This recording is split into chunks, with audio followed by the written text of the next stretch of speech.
بسم اللہ الرحمن الرحیم۔ السلام علیکم۔ سعودی سپریم کورٹ کی جانب سے رمضان المبارک کے چاند کے بارے میں بریکنگ نیوز شیئر کر دی گئی ہے۔ دوستو تفصیلات میں آپ تمام بھائیوں سے شیئر کرتا ہوں، ویڈیو لائک جلدی سے کر دیں اور اسے اپنے دوستوں سے بھی زیادہ شیئر کیجیے گا۔ سعودی سپریم کورٹ کی جانب سے اعلامیہ جاری کر دیا گیا ہے کہ سعودی عرب میں 11 اپریل کو مختلف علاقوں میں چاند دیکھنے کے لیے جو کمیٹیاں قائم کی گئی تھیں، کسی جگہ سے رمضان المبارک کے چاند دیکھنے کی اطلاعات موصول نہیں ہوئیں۔ کسی جگہ سے بھی کسی شخص نے شہادت نہیں دی کہ چاند انہیں نظر آیا ہے۔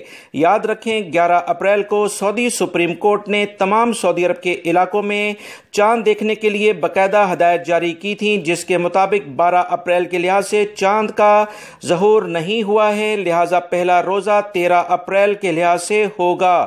سعودی سپریم کورٹ کی جانب سے مزید کہا گیا ہے کہ سعودی عرب میں رہنے والے تمام سعودی شہری اور غیر ملکی مسلمان رمضان المبارک کا آغاز 13 اپریل کے لحاظ سے کریں۔ احتیاطی تدابیر کے لحاظ سے اس لیول پر بھی اقدامات ہو سکتے ہیں، وہ اختیار کیے جائیں تاکہ مقدس مہینے میں نماز جو مسجد میں ہم ادا کر رہے ہیں یہ کنٹینیوسلی چلتی رہیں۔ ویڈیو لائک کر کے شیئر بھی کیجیے گا اور اس مقدس مہینے میں اپنی دعاؤں میں خصوصی طور پر مجھے بھی یاد رکھیے گا۔ السلام علیکم۔